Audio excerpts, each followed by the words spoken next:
Hello students, দেখো অষ্টম শ্রেণীর পরিবেশ বিজ্ঞানের দ্বিতীয় পরীক্ষার 4 নম্বর স্কুলটা দেখো।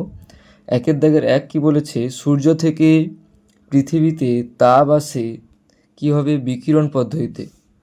পারদের দুয়েরটা কি বলছে, পারদের স্বাভাবিক স্ফুটনাঙ্ক কত? পারদের স্বাভাবিক স্ফুটনাঙ্ক 357 ডিগ্রি সি। এসআইতে বরফ গলনের লিনতাপ কত? এসআইতে বরফ গলনের লিনতাপ 336 কিলো জুল/কেজি।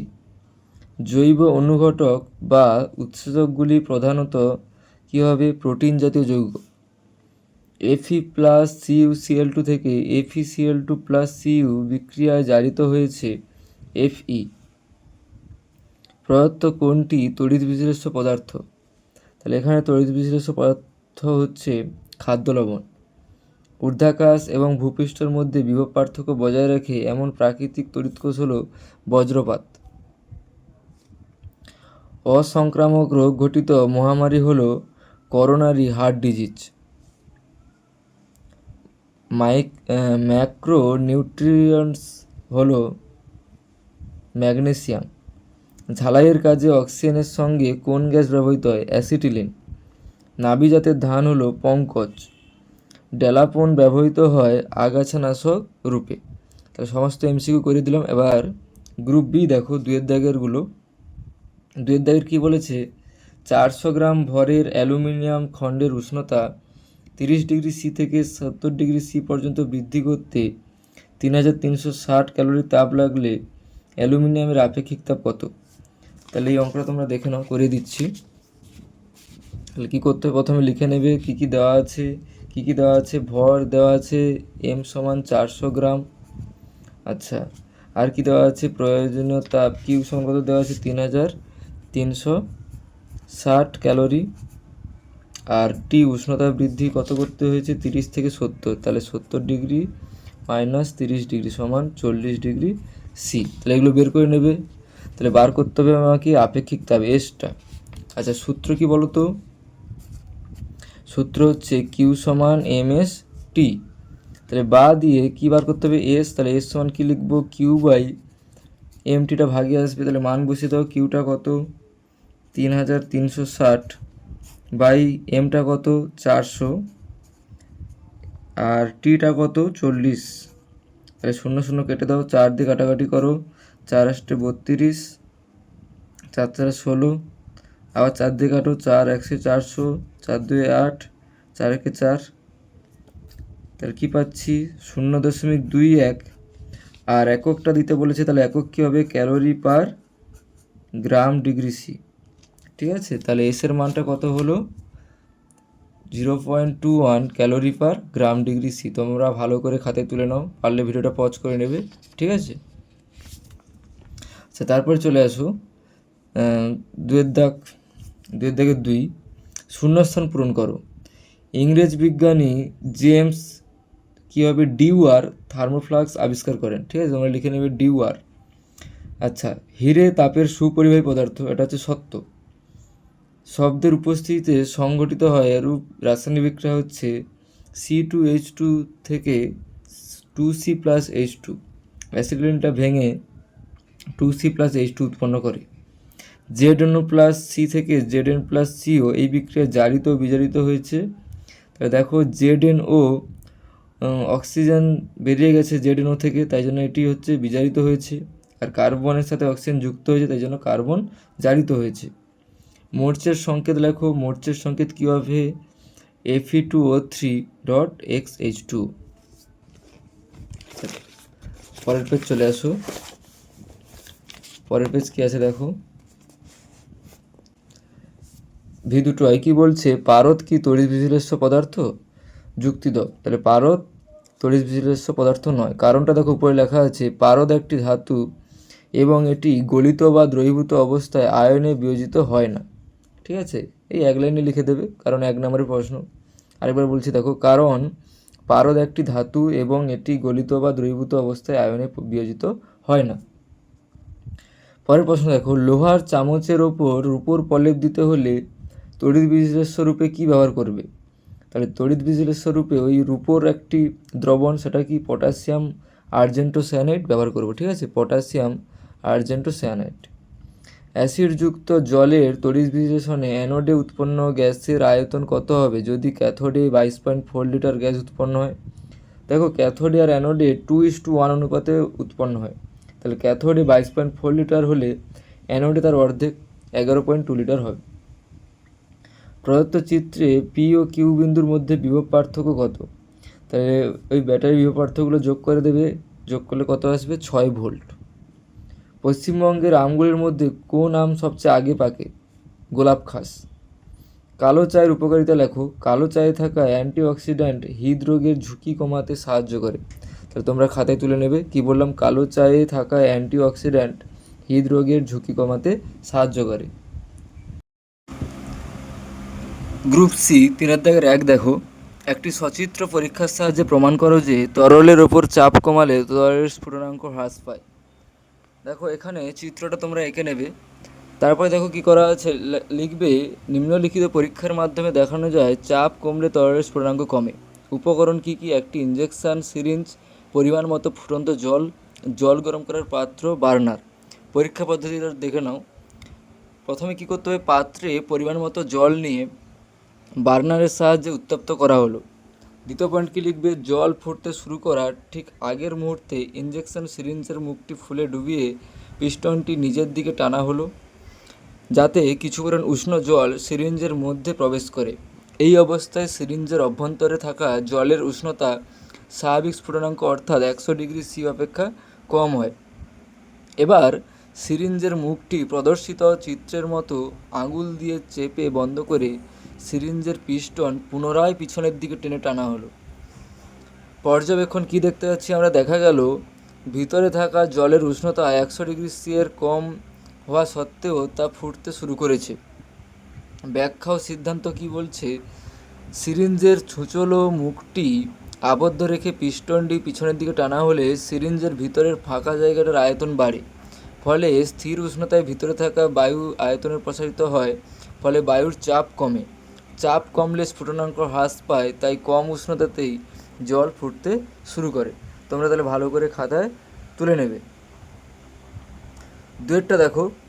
0 ডিগ্রি সি উষ্ণতার 10 গ্রাম বরফকে 20 ডিগ্রি সি উষ্ণতার জলে পরিণত করতে কী পরিমাণ তাপ লাগবে? দেখো, 0 ডিগ্রি সি উষ্ণতার 10 গ্রাম বরফকে 0 ডিগ্রি সি উষ্ণতার জলে পরিণত করতে তাপ লাগে 10 × 80 = 800 ক্যালোরি। 0 ডিগ্রি সি উষ্ণতার 10 গ্রাম জলকে 20 ডিগ্রি সি উষ্ণতার জলে পরিণত করতে তাপ লাগবে 10 × 1 × 20 = 200 ক্যালোরি। কারণ প্রথমেরটা হচ্ছে তোমার লিন তাপের সূত্রে বের করবে, তারপরেরটা হচ্ছে কি এমনি আপেক্ষিক তাপ কাজে লেগে এমএসটি সূত্রে কাজে লেগে বার করব। তাহলে মোট তাপ কত আসছে? 800 + 200 = 1000 ক্যালোরি। 3 দেখো। তাপমোচী রাসায়নিক পরিবর্তন কাকে বলে? যারা ওয়েল্ডিং করেন তাদের বিশেষ ধরনের ফিল্টার লাগানো চশমা পরে কাজ করতে হয় কেন? দেখো, যে পরিবর্তনে তাপ উৎপন্ন হয় তাকে তাপমোচী রাসায়নিক পরিবর্তন বলে। উদাহরণ তোমরা দিয়ে দিতে পারো। উদাহরণ হচ্ছে C+O2 থেকে CO2 প্লাস তাপ। এখানে দেওয়া নেই, তোমরা তোমাদের টেক্সট বইতে আছে বা তোমরা লিখে নাও শুনে শুনে। কি বললাম? C+O2 থেকে CO2 প্লাস তাপ। ওয়েল্ডিং চশমা কেন ব্যবহার করেন? দেখো, ওয়েল্ডিং করার সময় তীব্র আলো এবং ক্ষতিকারক অতিবেগুনি ও অবলোহিত রশ্মি নির্গত হয়, যা চোখের মারাত্মক ক্ষতি করতে পারে। তাই সুরক্ষার জন্য বিশেষ ফিল্টারযুক্ত চশমা ব্যবহার করা হয়। আইভিটা কি বলছে? তড়িৎ বিশ্লেষণ কাকে বলে? দেখো, গলিত বা উপযুক্ত দ্রাবকে দ্রবীভূত অবস্থায় কোনো পদার্থের মধ্য দিয়ে তড়িৎ প্রবাহ চালনা করে ওই পদার্থের রাসায়নিক বিয়োজন ঘটানোর পদ্ধতিকে তড়িৎ বিশ্লেষণ বলে। ভোল্টমিটার ও ভোল্টামিটারের মধ্যে মূল পার্থক্য কী? দেখো, ভোল্টামিটার হলো তড়িৎ বিশ্লেষণ করার পাত্র, আর ভোল্টমিটার হলো বিভব প্রভেদ পরিমাপ করার যন্ত্র। ভিড়টা দেখো। বজ্র নিরোধক কি? এর কার্যনীতি লেখো। উত্তর কি বলেছে? উঁচু বাড়ির ওপর বজ্রপাত থেকে রক্ষা পাওয়ার জন্য যে ধাতব দণ্ড ব্যবহার করা হয় তাকেই বজ্র নিরোধক বলে। এর কার্যনীতিটা দেখো। এটি মূলত মোক্ষণ ক্রিয়া ও আবেশ নীতির ওপর ভিত্তি করে কাজ করে। এর তীক্ষ্ণ অগ্রভাগ দিয়ে মেঘের বিপরীত আধান বায়ুতে ছড়িয়ে মেঘকে প্রশমিত করে অথবা সরাসরি তড়িৎকে মাটিতে পাঠিয়ে দেয়। যেহেতু 2 নম্বরের প্রশ্ন, তোমরা এইটুকু লিখলেই হবে, ঠিক আছে। বড় প্রশ্ন পড়লে বড় করে লিখতে হবে। V8টা দেখো, যক্ষা রোগের জন্য দায়ী ব্যাকটেরিয়ার নাম লেখো। ডটসের সম্পূর্ণ নাম কি? যক্ষা রোগের জন্য দায়ী ব্যাকটেরিয়ার নাম হচ্ছে মাইকোব্যাকটেরিয়াম টিউবারকিউলোসিস। তোমরা ইংরেজিতে না লিখতে পারলে বাংলায়ও লিখতে পারো। তারপর কি দেওয়া আছে, ডটসের পূর্ণ নাম হচ্ছে directly observe treatment short course. জৈব সার ব্যবহারের 4টি সুবিধা কি? দেখো, জৈব সার ব্যবহারের সুবিধাগুলি হচ্ছে মাটির জল ধারণ ক্ষমতা বাড়ায়, মাটির রন্ধ্রতা বৃদ্ধি করে, বায়ু চলাচলে সাহায্য করে, উপকারী অণুজীবদের বংশবৃদ্ধিতে সাহায্য করে, মাটির গঠন উন্নত করে এবং দীর্ঘস্থায়ী উর্বরতা বজায় রাখে। 4 দাগ দেখো, 4 দাগের 1 কি বলছে, বাষ্পায়নের হার কিভাবে তরলের উপরিতলের ক্ষেত্রফল এবং বায়ু চলাচলের উপর নির্ভর করে তা উদাহরণ সহযোগে ব্যাখ্যা করো। আর পার্ট কোশ্চেন কি বলেছে, এক খণ্ড বরফ টুকরোর মধ্যে গর্ত করে জল রাখলে ওই জল জমে বরফে পরিণত হবে কি? যুক্তি দাও। তো প্রথমে দেখে নাও উপরিতলের ক্ষেত্রফলের উপর কীভাবে নির্ভর করছে। তরলের উপরিতলের ক্ষেত্রফল যত বাড়ে বাষ্পায়নের হার তত বৃদ্ধি পায়। যেমন একটি গ্লাসের জল অপেক্ষা একটি চওড়া থালায় রাখা জল দ্রুত শুকিয়ে যায়।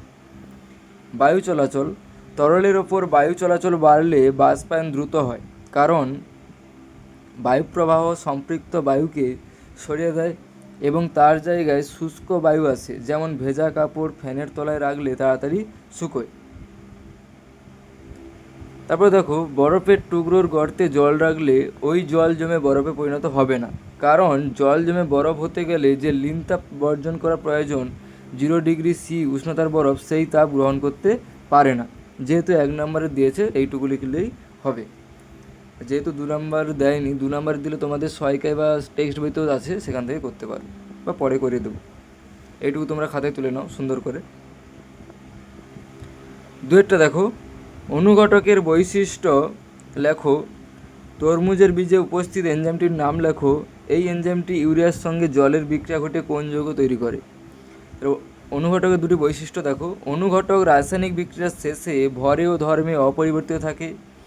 এটি বিক্রিয়ার বেগ বাড়াতে বা কমাতে পারে, কিন্তু বিক্রিয়া শুরু করতে পারে না। এনজাইম, তরমুজের বীজে ইউরিয়েজ নামক এনজাইম থাকে।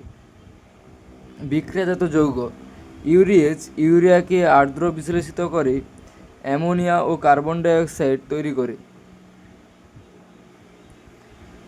আচ্ছা, তারপরে প্রশ্নটা দেখো 3-এরটা কি বলেছে, Fe+CO থেকে Fe+CO2 বিক্রিয়াটিতে জারক দ্রব্য ও বিজারক দ্রব্য শনাক্ত করো। গ্যালভানাইজেশন কাকে বলে? তাহলে বিক্রিয়াটা দেখো, Fe2O3+3CO থেকে 2Fe+3CO2। আচ্ছা, এখানে Fe2O3 হচ্ছে জারক, কারণ অক্সিজেন অপসারিত করে বিজারিত হয়েছে, তাই জন্য Fe2O3 জারক এবং CO হচ্ছে বিজারক দ্রব্য। লোহার জিনিসের ওপর দস্তার প্রলেপ দেওয়ার পদ্ধতিকে গ্যালভানাইজেশন বলে। এটি লোহাকে মরচে পড়ার হাত থেকে রক্ষা করে। 4টা কি বলছে, জলসেচ সংক্রান্ত ফোয়ারা পদ্ধতি ও ড্রিপ পদ্ধতি বলতে কি বোঝো? মাড়াই ও ঝাড়াই কাকে বলে? তাহলে ফোয়ারা পদ্ধতি দেখো, এই পদ্ধতিতে পাইপের সাহায্যে ফসলের ওপর বৃষ্টির মতো জল ছিটানো হয়। আর ড্রিপ পদ্ধতিতে কি হয়, এই পদ্ধতিতে পাইপের মাধ্যমে গাছের গোড়ায় ফোঁটায় ফোঁটায় জল দেওয়া হয়, এতে জলের অপচয় কম হয়। মাড়াই ও ঝাড়াই দেখো, ফসল কাটার পর শস্য থেকে খড় আলাদা করাকে মাড়াই এবং দানা শস্য থেকে তুষ আলাদা করাকে বলা হয় ঝাড়াই। আমের জোর কলম কাকে বলে? চা পাতা তৈরির ধরন অনুযায়ী বাণিজ্যিক চা কত প্রকার ও কী কী? যেসব নাইট্রোজেনযুক্ত সার প্রয়োগে চায়ের উৎপাদন বাড়ে, সেরূপ 2টি সারের নাম লেখো। দেখো, জোর কলম কাকে বলে আগে দেখো। যখন একই প্রজাতির 2টি ভিন্ন উদ্ভিদের শাখা জোড়া লাগিয়ে একটি নতুন গাছ তৈরি করা হয়, তাকে জোর কলম বলে। বাণিজ্যিক চাগুলো কী কী? কালো চা, সবুজ চা এবং ওলং চা। কী কী সার প্রয়োগ করা হয়? চায়ের ফলন বাড়াতে ইউরিয়া ও অ্যামোনিয়াম সালফেট সার ব্যবহার করা হয়। পরের প্রশ্ন, ডেঙ্গি রোগের জীবাণুর নাম কি এবং কোন মশা এই রোগের জীবাণু বহন করে? দমদম জ্বরের লক্ষণগুলি কী কী এইডসের সম্পূর্ণ নাম লেখো। তাহলে ডেঙ্গি রোগের জীবাণুর নাম হচ্ছে ফ্ল্যাভিভাইরাস এবং এটি স্ত্রী অ্যাডিস মশার মাধ্যমে ছড়ায়। দমদম জ্বর দেখো, এর লক্ষণ হলো দীর্ঘস্থায়ী জ্বর, প্লিহা ও যকৃৎ বড় হয়ে যাওয়া এবং শরীরের চামড়া কালো হয়ে যাওয়া। এইডসের সম্পূর্ণ নাম হচ্ছে অ্যাকোয়ার্ড ইমিউনো ডেফিসিয়েন্সি সিনড্রোম। তোমরা খাতায় ভালো করে তুলবে কিন্তু, ঠিক আছে? আচ্ছা, শেষের প্রশ্নটা দেখো, বৈজ্ঞানিক কারণ লেখো। গ্রীষ্মকালে কুকুর জিভ বের করে হাঁপায় কেন? পাখিরা শীতকালে পালক খুলে বসে থাকে কেন? থার্মাল ফ্লাক্সে কীভাবে বিকিরণ পদ্ধতিতে তাপ সঞ্চালন বন্ধ করা হয়? তাহলে দেখো, যেহেতু 1 নাম্বার করে ছোটো ছোটো করে লিখবে, প্রথমটা কি লিখবে? কুকুরের ঘর্মগ্রন্থি কম থাকায় জিভ দিয়ে লালা বাষ্পিত করে সে শরীর শীতল রাখে। পাখি পালকের ফাঁকে বায়ু আটকে থাকে, বায়ু তাপের কুপরিবাহী হয়, শরীরের তাপ বাইরে যেতে পারে না, ফলে তারা গরম অনুভব করে। থার্মোফ্লাক্সের কাজ দেয়ালের ভেতরের দিকটির উপর ফলে দেওয়া থাকে, যা তাপকে প্রতিফলিত করে বিকিরণ পদ্ধতিতে তাপ সঞ্চালন রোধ করে। তো স্টুডেন্টস, তোমাদের ভিডিও ভালো লাগলে অবশ্যই বন্ধুদের শেয়ার করে দেবো আর লাইক করে দিও, ঠিক আছে? রাখছি, পরের ভিডিওতে আরেকটা স্কুল করাবো, ঠিক আছে?